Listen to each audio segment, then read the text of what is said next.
Hi, this is David Voss, CCIE 11372, and in this video we'll be covering IP version 6 routing protocols. So here's what you're going to learn. You're going to learn about IP version 6 routing protocols, an overview of them and how to enable them.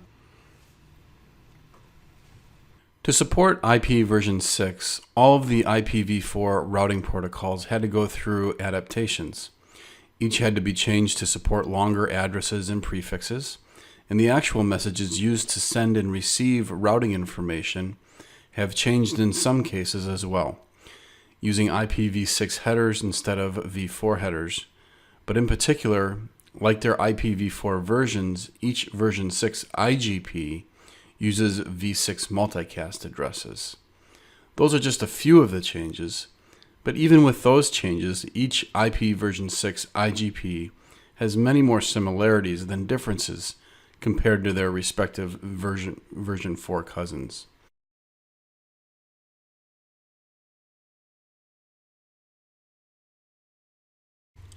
Let's start with RIP. The overall operation of RIP Next Generation closely matches that of RIP version 2. Routers still send periodic full updates with all routes. No neighbor relationships occur. The continuing periodic updates also serve the purpose of confirming that the neighboring router still works. The big difference between RIP version 2 and RIP Next Generation configuration is that RIP Next Generation discards the age-old RIP network command and replaces it with an enable interface subcommand. Finally, RIP Next Generation allows multiple RIP Next Generation processes on a single router.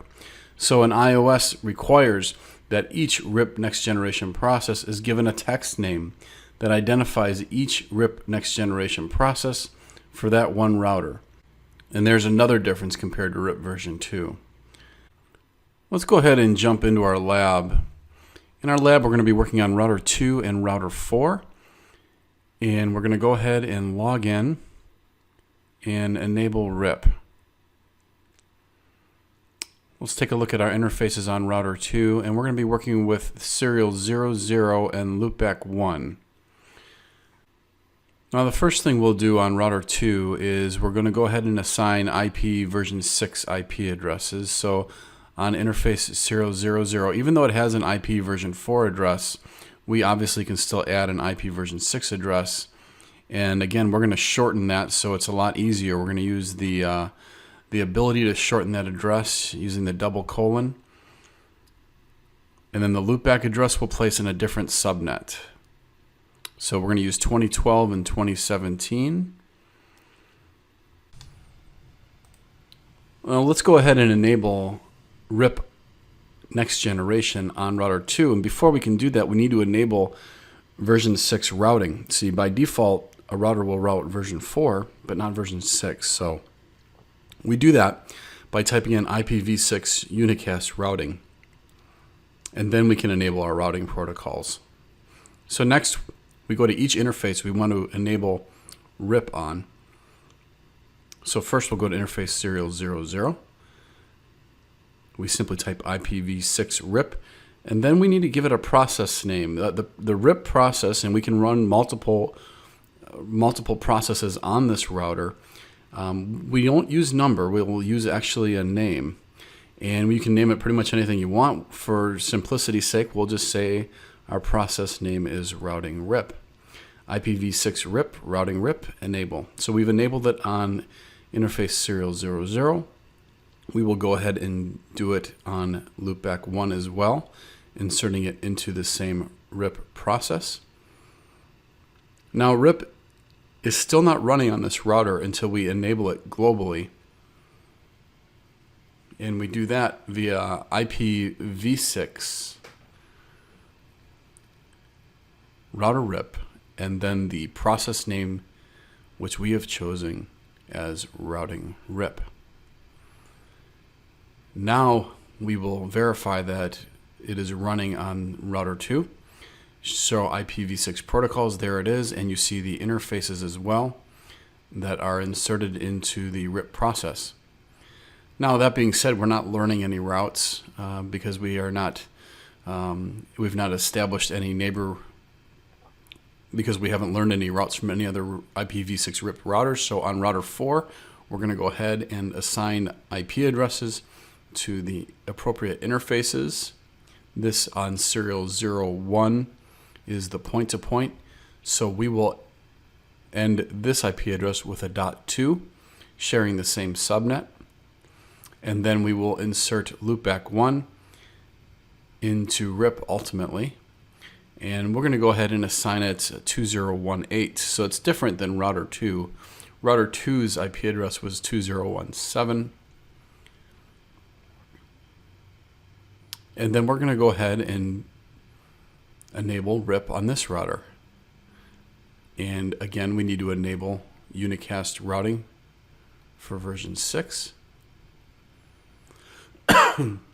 We need to insert the interfaces into the RIP process.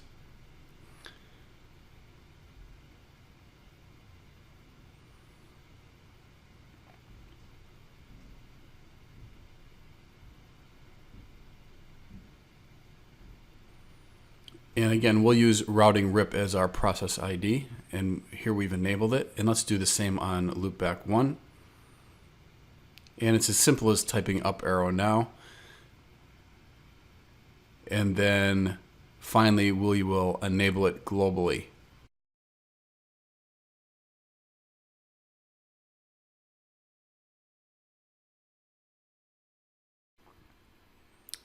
And now you will see when we do show IPv6 protocols that it's enabled on router 4.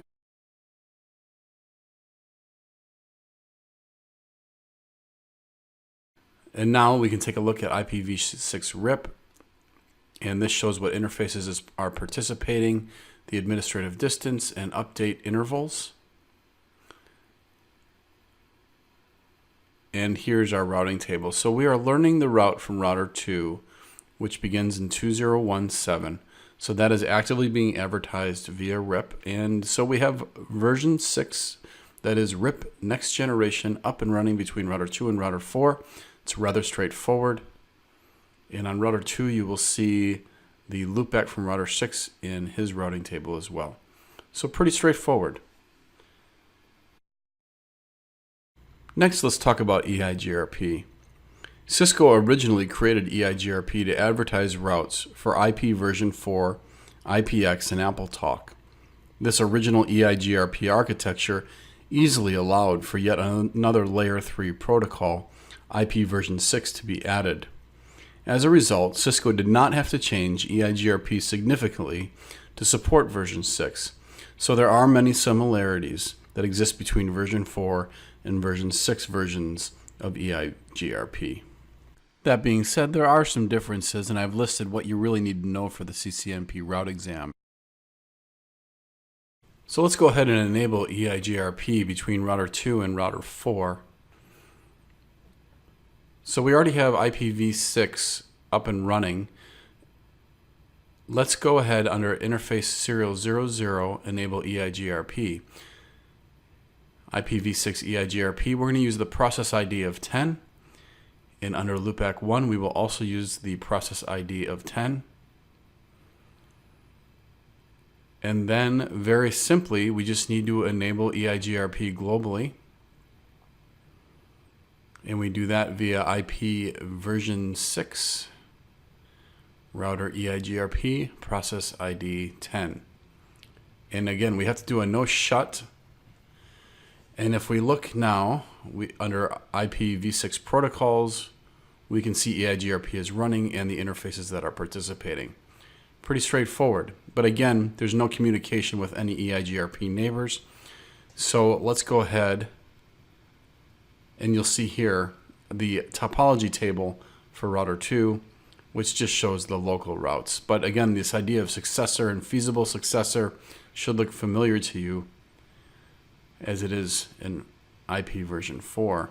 So now on router 4, we are also going to go ahead and enable IP or EIGRP. And again, we're going to use EIGRP process ID 10.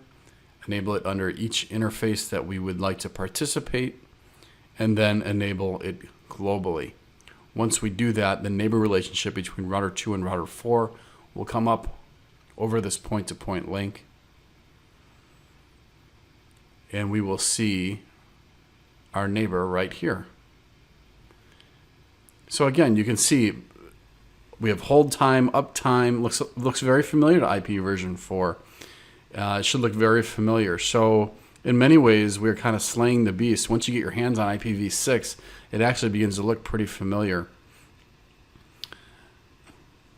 Let's look at our topology table, and we will see what we've learned, not only locally, but from our neighbor.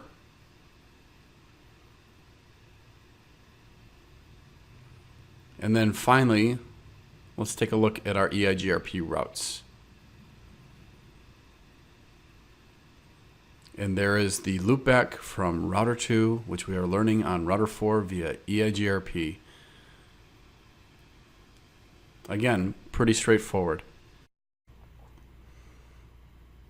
Now regarding OSPF, in order to support IP version 6, an IETF working group took the OSPF version 2 standard and made changes to the protocol to support version 6, resulting in the new protocol named OSPF version 3. To migrate to IPv6, routers run OSPF version 2 for v4 support and version 3 for IPv6 support.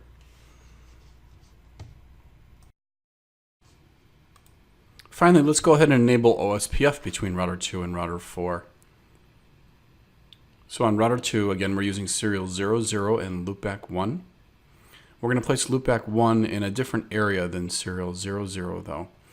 So in interface serial 00, we're going to make that area 0. So IPv6 process ID 10, we're going to insert it into area 0. And loopback 1, we're going to insert into area 24.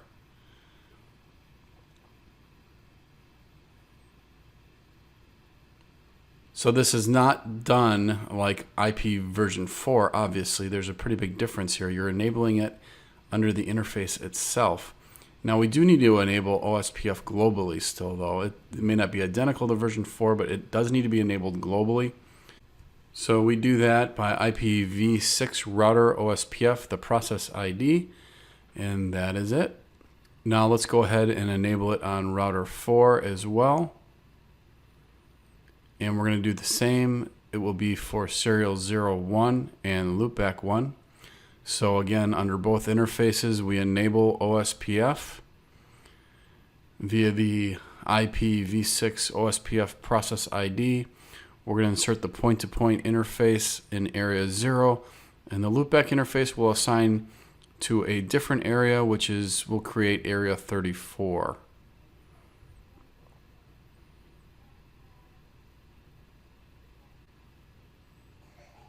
And then we enable OSPF globally. Again, process ID 10. And let's go ahead and take a look at our OSPF routes. And there we have learned via OSPF the loopback from router 2. We can look at our OSPF neighbors. There is router 2 as our neighbor. Again, this should look pretty familiar to version 4. Version 6 OSPF support, it does not look all that different than version 4. And here you see the LSAs. You can see the similarities between OSPF version 2 and version 3. There's quite a few of them. And understanding the concepts of version 4 will certainly help you in understanding how version 6 works. So here's what you've learned. You've had an overview of each of the version 6 routing protocols that you'll need to know for the exam, and then you've seen actually how to enable them in the lab. I wish you the best of luck in your studies. Thank you.